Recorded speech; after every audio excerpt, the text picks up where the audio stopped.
Welcome to the Metapod podcast, Pokemon podcast that revolves around the evolving meta. It feels like for me forever since we've done the podcast. And Sean, I'll tell you, when I said that this was new season, new me, it is the season has started way differently than I thought. How's your week been? Oh, my week it's been great actually. I've played a little bit of Pokemon on Sunday. Yeah. I went to a league challenge and got absolutely walloped. I brought Chen Pao, and I'm just going to tell the listeners right now, I thought I was onto something, and maybe I am, and I got bad matchups, but I put Chen Pao with Path to the Peak. No. See? I mean, I will say, I never felt like the Path to the Peak mattered. Like, meaning, like, it was never an issue for me. Like, when it was down, the weird thing, though, was I had weird matchups. Like, 2 matches that I won, I would say relatively easily, but I will also say that, like, they weren't the most, like, meta of decks that I was playing against. They were, like, you know, broadly more casual players, let's say, right? Yes. So, like, I can't really put too much weight locals, on that. Right. You know? But the other 2 matches I lost. And one of them, I was playing against Sebastian. I cannot remember his last name for the life of me, but he got second at Worlds last year in the seniors division. Oh, yeah. So he's relatively local, and he just showed up. He's trying to get all of his points for Worlds. So he was playing Sablezard. So okay, that's a horrific matchup for any kind of Chen Pao deck. I'm just gonna tell you right now. And then, but he also plays 4 Path to the Peak. So like, I played a couple of non-meta decks, and then I played a deck that plays 4 paths, so my path doesn't even matter. It didn't hurt me, actually. Like, I didn't feel like, oh, their path is stopping me. Like, it didn't matter. And then the next game was a Lost Box Tina, and I lost that one. I don't think the path mattered again, but Lost Tina plays path. Lost Tina plays path, and I'm like, I'm sitting here like, I made a meta call. I was like expecting Zard. I was expecting I don't even know what. And I did not get it. This is like we said the other week. Don't metagame for your local meta. Just play whatever you feel like you do best with. Or at least that's my opinion. You know, take it with a grain of salt. You right, Jake. I don't know. I was trying something out. I was like, oh, nobody will expect the path. You will have played more Pokemon than me for a while now, because the Metapods might have some weird stuff lately, because for anyone who doesn't know, I just accepted a job in Las Vegas. So in the next month, I'm going to have to try to move from the middle of Kentucky to Las Vegas, and that's going to be crazy, but it'll be a lot of fun. It's a good job, and I'm excited about it. But yeah, that's my big change, and that's why I haven't played Pokemon lately.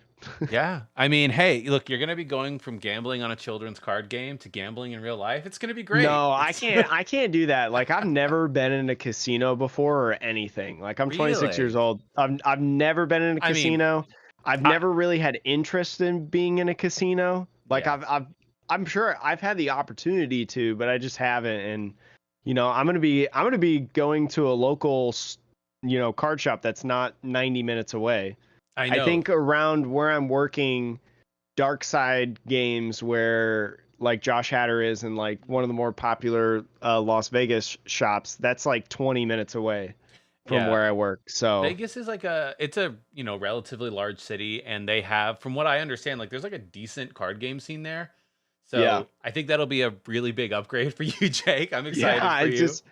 I just want a place that's not 90 minutes of driving. And no, Pokemon or card games did not factor into my decision at all. It was like the cherry on top, you know. Yeah. I'd like to think that I'm good enough to just have that influence my choices. But no, it's very expensive to live in Vegas. But just because I haven't been playing Pokemon card games doesn't mean that we still don't talk about the news, because there's plenty of news to talk about, Sean. But you first want to do the review for the day. I know. I have the review for the day. So this one comes from an unlikely place. We actually got an email from a really lovely listener. Yes, we I'll do just check the email. we do. Like, I will just say your first name. I don't know if you even meant for much of this to be out in the public sphere, but I'm going to read a small portion of the email. It's from Michael.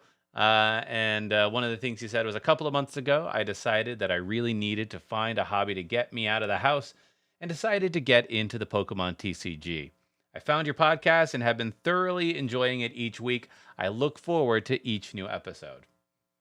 It's awesome. thank you. Thank you Yeah. so much, Michael, for that wonderful review in there. And you can leave a review too, whether it's by email. If you want to send it by email, we don't judge you for that. If you want to leave a tweet reply or X reply or whatever it's called, the thread reply, something like that. Yeah. YouTube comments, Spotify ratings, Apple reviews. I think I've got it all. I don't know how else you can do it, but you could don't send worry us a Pinterest because post. No, don't. Yeah, and send us some interests.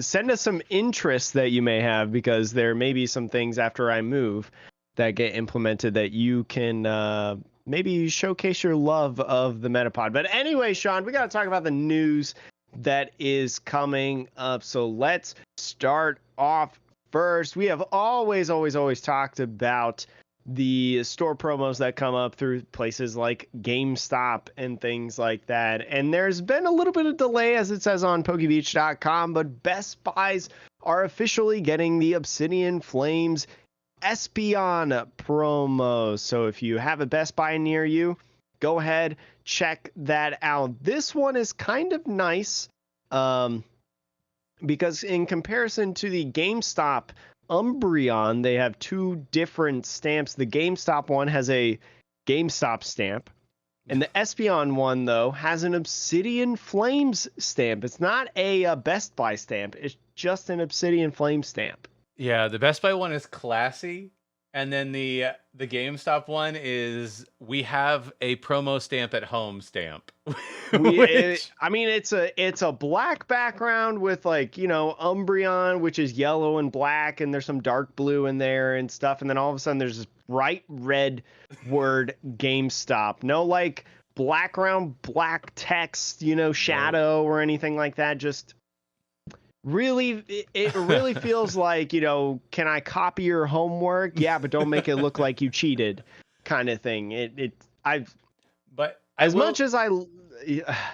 will say, Jake, the fact that it's an Espeon and Umbreon, though, I'll give them that. People love the evolutions, and so whomever negotiated for these two Pokemon, shout out to you. It's better than the what's the centipede? The fire. Oh, Centiskorch. It's better than one Centiskorch. That we saw that didn't even have a stamp or reverse hollow pattern. Yeah. I will never forget that Centiskorch. Yeah. No one will. Jake, we won't let them. Oh.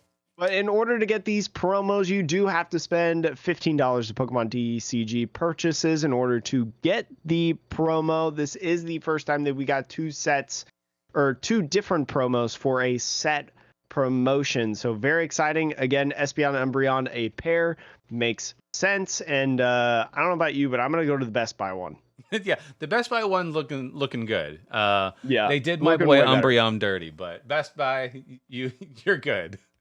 It is what it is. But if maybe that stuff doesn't interest you, then maybe the next new main set will, Sean. We got a lot of product images and things like that for our November 3rd release set, Paradox Rift. I think we talked a little bit about this about a month ago, like when it was announced more at Worlds, I think, during the World Championships and stuff. So in this product lineup, they've got a whole bunch of images and things like that of the packs, the pack arts, man, that's tough to say, look really good. So does the box. You've got the booster bundle boxes and all the blister lane packs, things like that.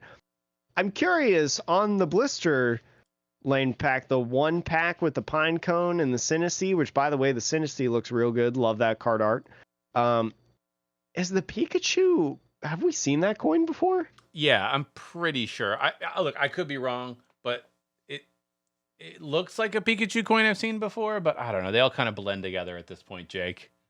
I am not 100%, but it is exciting to see the new set coming here soon. Elite trainer boxes as well are going to feature Roaring Moon on the packaging with a Screamtail promo inside. Sean, can you tell me which Paradox Pokemon is Screamtail? There's a Pokemon that starts with an S that had a colorless V and V Max that was good a while back that did damage to the bench. Why do I know so much about this card but not the name? What's the name I of was it? talking about like which Pokemon it was, not necessarily the card that was revealed with it. I don't know what to tell you about the card that you're thinking of. I have no idea where I'm you trying are. to think like I'm on the Elite Trainer box, right?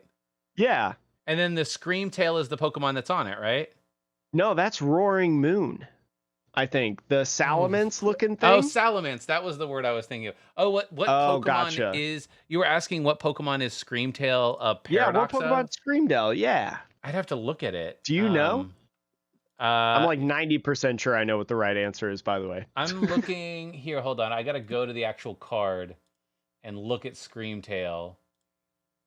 No, that's I'm Iron pretty Valiant. sure it is. Yeah, I know what you're saying. This is one of the best ancient trade cards, I feel like. Is this either Clefairy or Cleffa and Mawile? No, it's Jigglypuff. It's Jigglypuff. It's one of the round Jigglypuff. ones. What? It's one of the pink. It's one of the pink round ones. Didn't you look for the images? Aren't you a Gen 1er? Yeah, I am, but like I always get Clefairy and Jigglypuff confused. But okay, fine. It's Jigglypuff, and I guess it's not Mawile in the back, is it? What is that? What's the back part? The back of the card. What are you? No, what are you referring other Pokemon? The back of? So I guess is Screamtail meant to be an old school Jigglypuff, or is it meant to be? Yeah, it's just meant to be like a prehistoric Jigglypuff.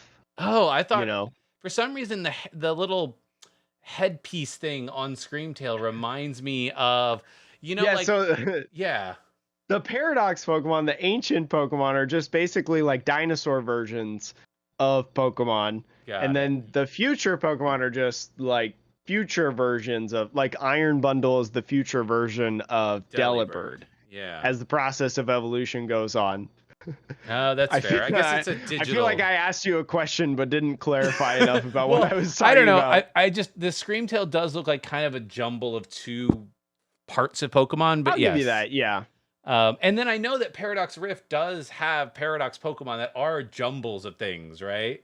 Like the Salamence one is like the Salamence and something else. I was just gonna say it's just only Salamence. It's just an ancient version. It's just a dinosaur version of the bird. But wasn't there a Pokemon revealed that was like half, I don't know, Girafarig, half something else, half like Raikou? Are you talking about Raikou? Yeah. That's its own Paradox Pokemon. Okay.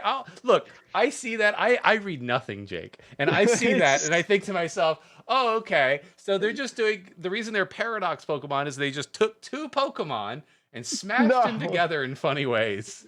I mean, maybe. I mean, Raikou, in my opinion, is one of my least favorite Pokemon of all time now. I think he looks so goofy and so bad, but in like the best way possible. But anyway, Sean, there's going to be two different versions of the Elite Trainer box, one of Roaring Moon and then the other of Iron Valiant. So similar to how we had like Rapid Strike and Single Strike Urshifu, right? Now that we have these like two different forms of Pokemon, you know, we're going to go back to this like two different like sets or designs in a single set, which I really, really like. They get their own sleeves. They get their own like Elite Trainer box art and things like that, own dice as well. So very, very cool in my opinion. Yeah, I'll be interested to see which one, because I don't know if Battle Styles, like in the past, I don't know if I can't remember if the Battle Styles ones came with a promo card that was playable, but for they did not. They did not come with a promo card. I think promo cards started coming back in Elite Trainer boxes consistently in main sets at Scarlet and Violet with the Miraidon and the Koraidon. Yeah, and that's also because they upped the price of packs, so they're just trying to give you a little bit more. I will be interested to see if I assume these boxes will contain the future Pokemon that is in the Paradox and the ancient Pokemon that's in the other?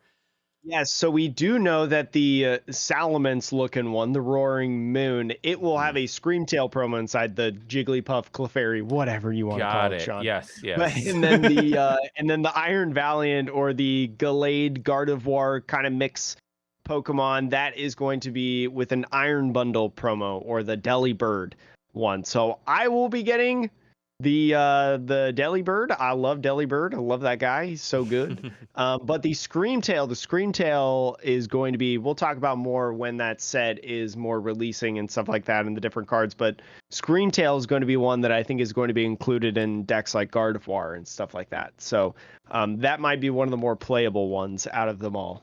Yeah, yeah. So, yeah, it'll be interesting to see if people, if there's a preferred bundle. But I like the art on both of them. Like the colors that they chose, really vibrant. Like one of them is basically watermelon colored, and the other one is like this bright yellow and light blue. I don't know, it's some dope colors.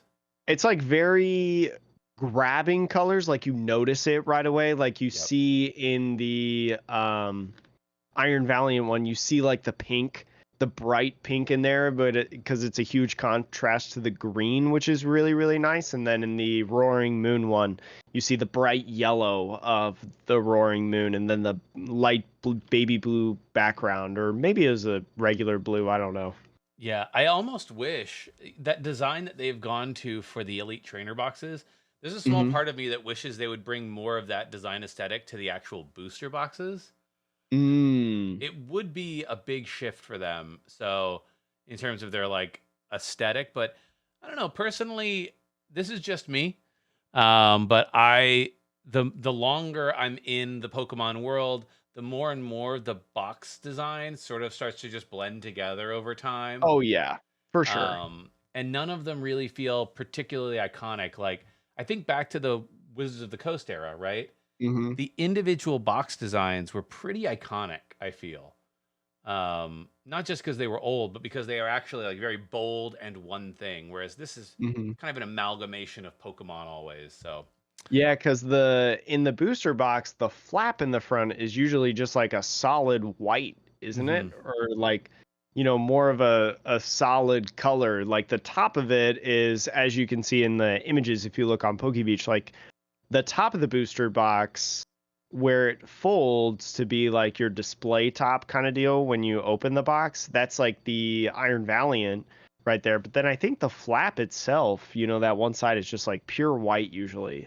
yeah. So yeah, I agree with you that booster boxes don't necessarily have the appeal, but I guess it makes sense because like you open a booster box and then that's it. Like it doesn't have the reusableness. Like I love the Obsidian Flames ETB. Like with that Charmander on it, I use it. I recently, my partner just bought me like inscription cards for my birthday, like some Etsy like inscription cards, and I put the whole deck thing like in the ETB, and it's perfect storage for it. So like, man, as long as they keep rocking the ETBs, I'm pretty happy. In terms of what comes in Paradox Rift, honestly, it's mostly the same rundown of stuff that you've expected now for the last year or so. The main difference is this time is there will be, like we said, a new dual typing thing or by two-sided typing. Like you'll get some ancient Pokemon, and then you'll get some future Pokemon, which is a mechanic that we covered after the World Championship. But basically, ancient Pokemon have specific themes of abilities, and future Pokemon have their own subcategory of themes. We don't really know much more than that. There's going to be more Terra Pokemon, all that stuff. Illustration rares are continuing. We'd love to see it. Outside of that, the one other thing I wanted to call out is that Technical Machines, TMs, are making a return to the Pokemon TCG as Pokemon tool cards. So those will give the Pokemon they're attached to distinct attacks. I do imagine that this is going to be limited, similar to Rapid Strike and Single Strike. You remember how they had the scrolls? Yeah. So my guess is there'll be ancient type TMs that only ancient Pokemon can use, and future type TMs that only future Pokemon can use. hopefully these are more useful, I'll say, than the scrolls were. I don't think the scrolls really saw much play ever. So the technical machine cards from way back when came around like Aquapolis, Skyridge. So it's been a long time since we've seen technical machines. But when technical machines were first around during the e-reader card era, they were an attachment, like you were saying, like Pokemon tools in there. But at the end of the turn, you discarded that machine. So we don't know if that's going to be something that continues in these cards, in these technical machines. I would be curious to find out, but I think I would like that in comparison to the scrolls, because I feel like then those technical machines are going to be more powerful. I feel like they're going to be more impactful because, you know, it's only that one turn. Like you have to use it on that one turn that you want to attack with it because it's going to get discarded. And I don't think we have like Lana's ordinary rod or something, or Lana's fishing rod that retrieves tool cards back, or there does is Roseanne's one card. backup? Roseanne's backup. Yeah, so that supporter will be the only thing I think that can get those back, except maybe like Silene. I guess Silene can do it too. Yeah, but like, yeah, I mean, it'll be interesting, like, to see how powerful they are, and like, really, I think part of it is like you got to compete with not only powerful Pokemon, but you also got to compete with the deck space for a Forest Sealstone, right? So like, it'll be cool. I think I want them to find a design space for that where it's worth playing a deck. But we will see, basically. It'll be interesting to see where that comes in. The English sets will be comprised of Japan's Raging Surf and October's Ancient Roar and Future Flash. So again, kind of coming out at the same time as Japan. Again, still staying close to their releases, which is really, really cool. Love that Pokemon is doing that kind of thing as well. But that wasn't the only thing that Pokemon has talked about lately. If you know the Metapod, and you specifically know the video version of the Metapod, especially when I was in my Indianapolis arc, which I thought about this the other day, like that was like what, 2 years, like a year, 18, 20 months ago now? Yeah, a while ago. And we were recording in the mornings, which we'll probably have to do again after I move to Las Vegas because of the time difference, which Sean will be ready to get his morning cup out of matcha, especially with this new Pokemon that's released. Sean, tell us about your new favorite Pokemon. I'm dubbing it. I was excited when they announced Poltergeist. So for those of you who don't watch every animated video of Pokemon, they announced a new grass and ghost type Pokemon called Poltergeist. It's kind of like Poltegeist, except this time the tea in question is matcha, which is like green powder tea thing. For those of you who just don't know for whatever reason. And yeah, I'm a big fan of matcha personally. I've had it on the pod before. I have special bowls for it. So I saw this and I'm like, yes, this speaks to my heart. And you know, who knows what this Pokemon's going to be like in the card game or whatever. Like, I just wanted to mention it. I just thought it was cool. I was like, oh, okay, yeah, I'm down with this Pokemon. It's interesting too, and another reason that we want to talk about it, not because it's Sean's new favorite obsession and, you know, favorite Pokemon that he's going to build a deck entirely around. It has an ability in the game. It is a ghost and grass type Pokemon, so it could have like either a grass or a psychic typing when it comes into the game. It's probably going to have a little bit of both. I assume it's going to be a relatively popular Pokemon like Poltegeist, so it could have both of those different typings. It could maybe have an EX as well where it requires psychic energy, but it is a grass type, or vice versa. That could be interesting. But it has an ability named Hospitality where it heals a small amount of its allies' HP when entering battle. So I don't think we know if it evolves from anything. So I'm curious whether it's like a basic Pokemon, or like it evolves from a Sinistea or something, or a Sinistea-esque Pokemon if it gets a regional variant type deal. If it has some sort of ability that is like heal all the HP on another Pokemon on the field, or heal 30 HP when this ability is used on all the Pokemon, right, that have damage counters on them. Some sort of like spread healing. I think that could be really interesting. I think that could play up against something like Sableye, right? And also, for those of you who get deep into the design lore of this, if you notice in the animated video, the Poltergeist is using its matcha powder to heal cracks in pottery. And I might be butchering the name. I apologize, but I'm pretty sure that is an art form in Japan called kintsugi. So you may see pottery, you may be familiar with certain pottery that looks like it's been fused together with like gold running through it, through the cracks. That is a technique, a traditional technique in I don't know if it comes from Japan, but they do it in Japan, where you actually take real gold and maybe some other chemicals, and you put pieces of pottery back together. You fill small cracks and holes. So you can see it on the Pokemon. He has kintsugi sort of lines, but instead of gold, it's matcha. So the idea that it's a healing-based Pokemon, and it's got this reference to kintsugi as like this traditional pottery healing technique, if you will. I don't know, it's cool. Like, I'm getting deep in the lore on this one, but yeah. It could also be something like when you talk about the pottery and you talk about, fixing or repairing pottery, you could see something like getting Pokeballs or any ball-esque cards from the discard pile or something. We know that Ball Guy, I don't think it's in standard anymore, but Ball Guy got different, ball cards from the deck, and we had that Yamper that I don't know if it got it from the discard or not. There was a Yamper I remember that had an ability that got like a Great Ball and a Pokeball or something like that. I don't know. I remember there was a Boltund deck around for a little bit that was fun. But it was never really good. But we could see something like that as well, where the card affects Pokeball cards. There's a lot of different options with this Pokemon that's very, very cool, very, very exciting. And we're going to give you all of our guesses because I did guess that Level Ball was coming back after seeing the Ball Guy full art. I just want to remind everybody of that information, that I have some legitimacy when it comes to calling different things. The official Pokemon site also says that it has a resemblance to Sinistea, but it's a completely different species of Pokemon.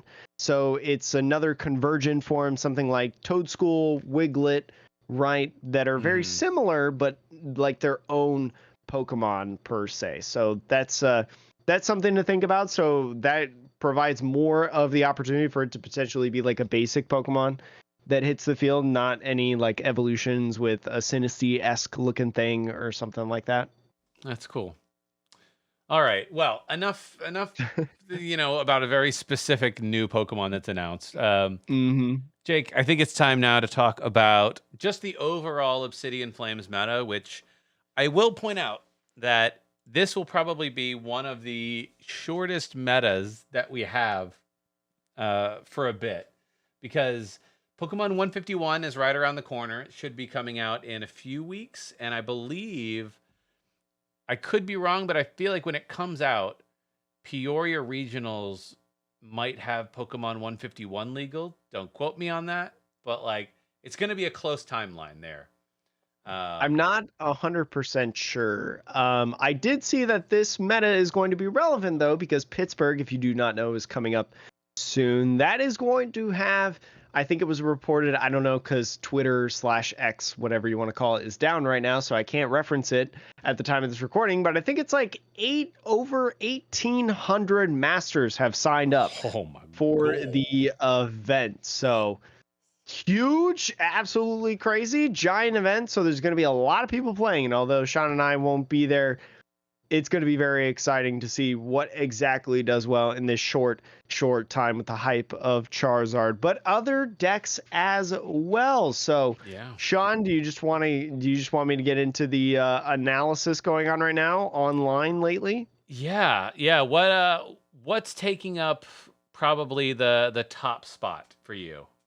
So the top spot right now, and I think is something that has got a lot of people excited, it is Giratina Lost Zone box. This is taking up a little bit over 14% of the meta share in online tournaments, which can give you a pretty good start of meta-analysis and things like that, Giratina Lost Box has the most winning deck for sure in this, with a very high win percentage as well. It's taken up like 3.5 more than any other deck in the meta right now. So 14.5% is still a pretty decent share. It's not dominating, but it has a 53.5% win percentage, Sean. That is pretty doggone good. We have seen a lot of Giratina Lost Zone Box. We have seen, the damage output that it was able to produce in the last format before Obsidian Flames, and just goes to show, Star Requiem, especially when decks like Pidgeot and RCSV have 280 HP. That's just a lot of targets for all these Charizard decks, which is the number 2 popular deck going around in the meta. Seems like it has a pretty good matchup to it, which is one that you definitely want. This is something awesome about Limitless that we don't really get into often, but because all their tournaments that have happen within a format, you can actually go to a specific page for the whole format. And that's what we're using right now. And I clicked into the Lost Box Tina because it is the most popular deck. And the question is, well, is it just being overplayed, or does it actually trade really well into most of the decks in the format? Scroll down a little bit, and Charizard, like you said, the second most popular deck. 293 matches have been played between the two online, and it has a 62% win percentage against Zard, which is wild. That's huge. It also, again, yes, I agree. Huge. I also am curious why it has a 48% win percentage against Giratina Lost Zone Box. I don't know how that math works, but well, I think that's just like if you are, it's mirror. Oh, because right? ties factor, ties factor in different in a percentage. I know sports, but anyways, it also has an above 55% win percentage against another popular deck in the format right now, Chin Pao Baxcalibur, 57.5 win percentage. So right there, you are already talking about 2 of the 3 most popular decks right now, because in the previous screen, I don't know anybody watching on YouTube or something saw, but for our audio listeners, Chin Pao Baxcalibur was the 3rd most popular deck in the online meta so far. So to have good matchup spreads to those 2 right there, that is nuts, especially when also in Arceus decks, if you scroll down a little bit more, you have a 62% win percentage against just Arceus. A lot of games, we have talked about this many times in previous weeks. In any Arceus matchup, if you just knock out the Arceus right before they can use Starbirth, Trinity Charge, whatever, any of those moves, you do a pretty good job winning the game, I feel like. So, well, the other option with these decks is they play Path to the Peak, right? Yeah. The reason I wanted to try Path out, because I was like, hey, this seems like a good card, and while it is not always the best thing for my deck, Lost Zone Giratina is just like, it's fine. I'm fine with this. This is great.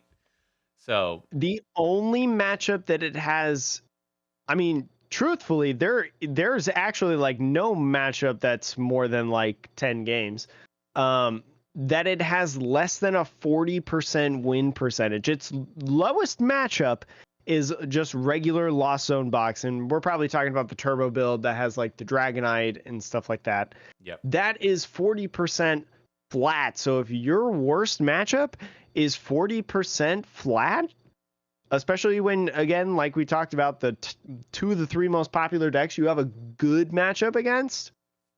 Yeah. Wow. It's that's pretty dominant, I feel like, to be honest. I would say Fusion Strike Mew. It has a slightly losing record as well. It's not anything crazy, but those are what, in large numbers at least.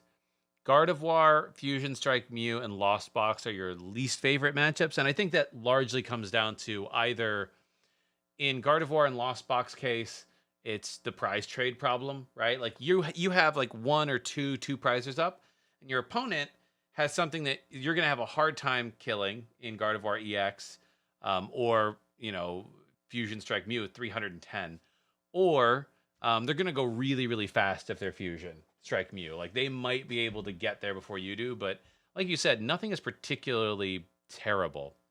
Mm-hmm. Um, but yeah, I mean, like that's why Giratina Lost Box. Like, if you were going to Pittsburgh, Jake, uh, would you be looking at Giratina Lost Zone, or is there another deck here that you would be looking at?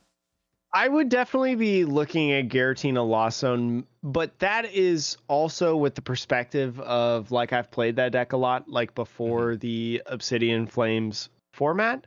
And so I would probably be looking at that deck a little bit. I'm generally curious, to be honest, about Flaffy Miraidon.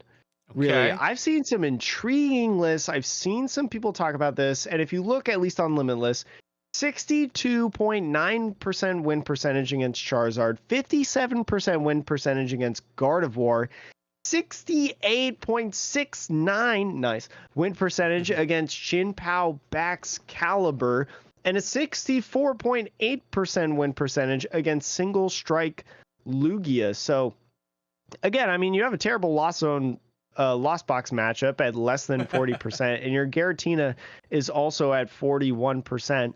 But you have some pretty good matchups along the way. So I don't know, is there a way for... I have done no testing because, again, I'm about to move across the country. But is there like a way to make Miraidon Flaffy work? Like Sejun Park, right?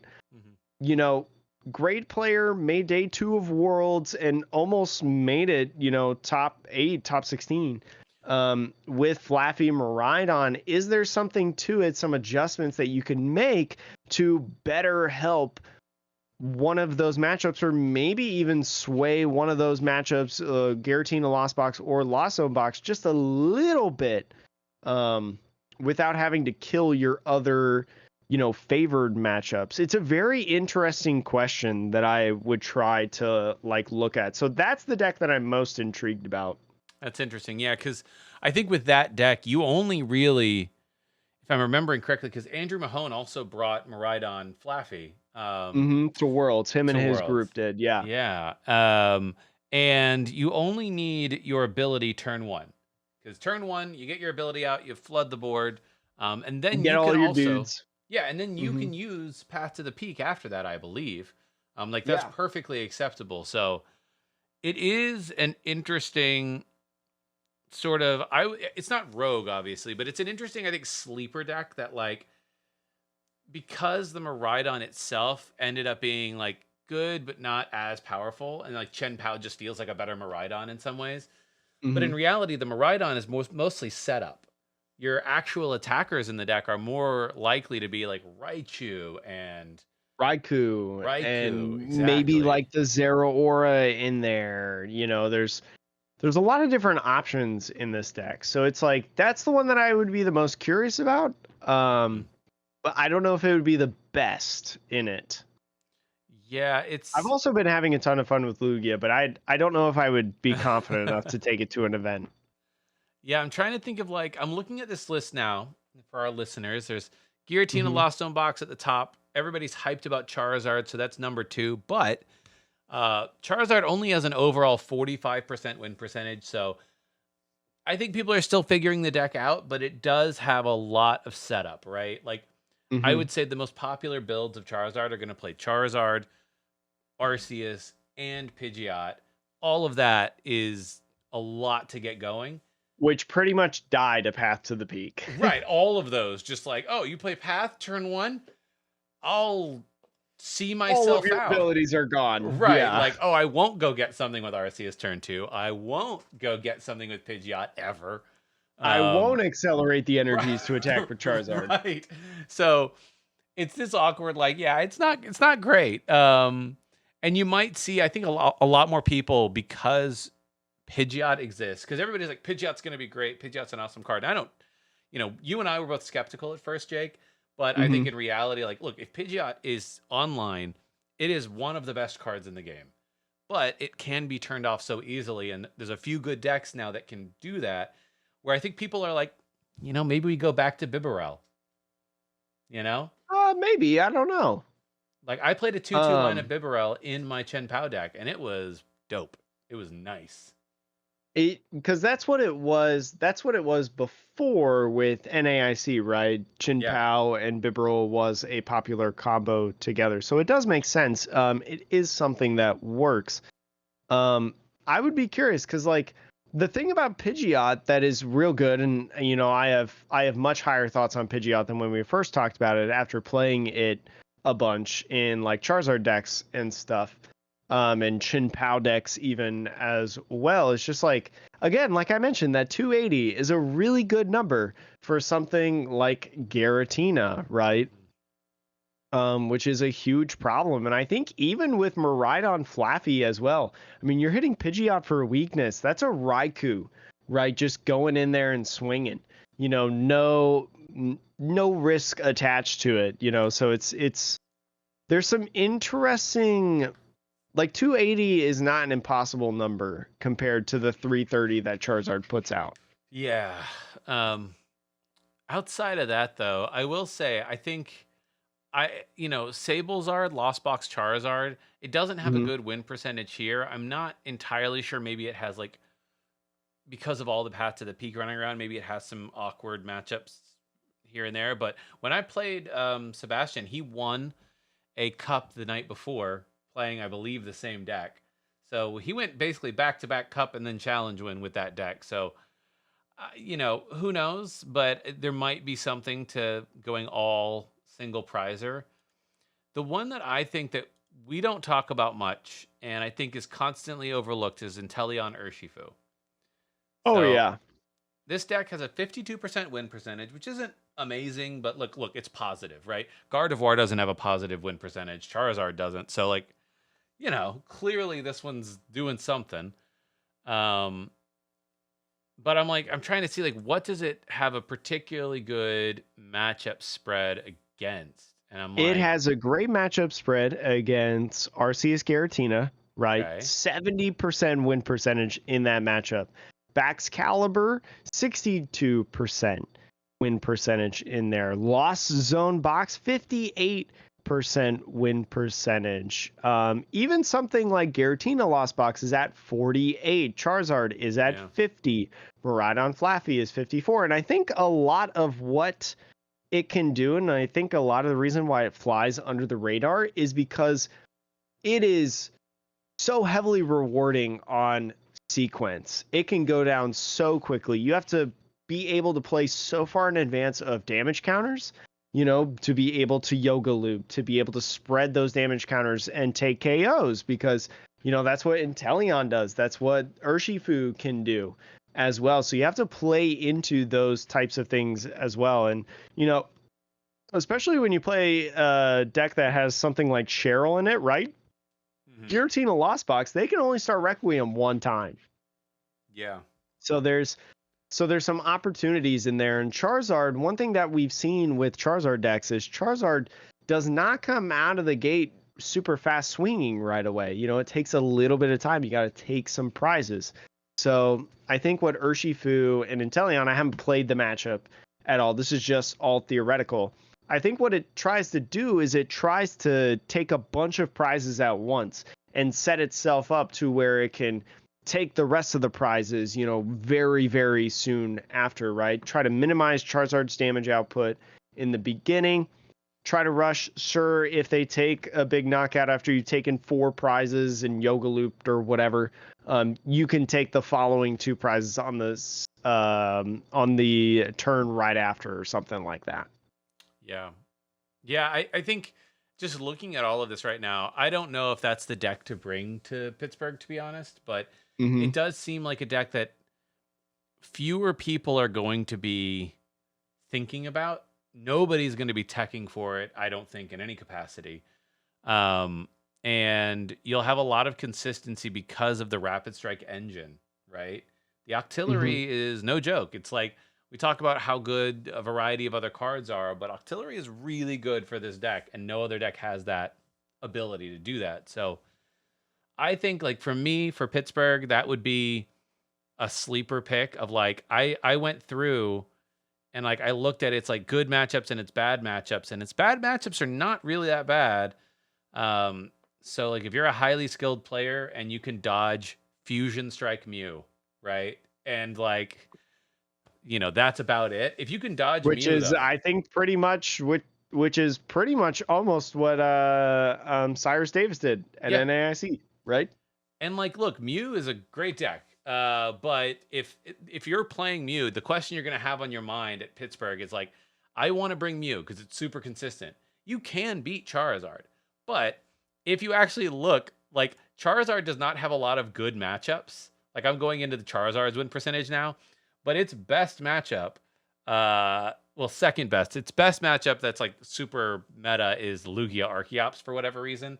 I don't think Lugia Archeops can really reach those numbers easily, so fine. But Fusion Strike Mew is its best matchup at like 58%. So like, can Mew beat it? Yes. Is it not? Is it going to be fun? No. So like, I don't know. I think that the existence and popularity of Charizard, whether or not it's a top tier deck, might dissuade a not insignificant number of people from playing Mew. So if I'm the Inteleon player, I'm like, okay, that feels like it opens the door for me. I don't have to worry so much. So that's my thought about bringing that to Pittsburgh.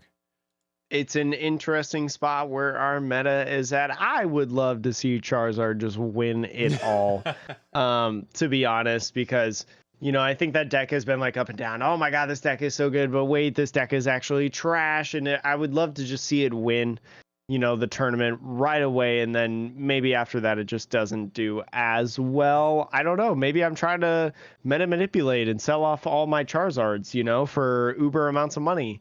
Who knows? Bring back Miss Magius, you cowards. Let people bring back don't bring back Miss Magius. No, bring back Belelba and Bryson, man. Come on. Oh, come on. You won't. You won't do it, Pokemon. That's not part of my prediction, but I already gave my predictions for the day. Sean, is there anything else you want to add to the podcast this episode? No, I think that's it. This is a quick one, a short one, Not Again, much else I'm moving going on. across the country, and not a lot's happening until Pittsburgh. Thank you so much for listening to the Metapod podcast. Let us know what you think of this episode, and we will look forward to seeing you in the next one. Take care.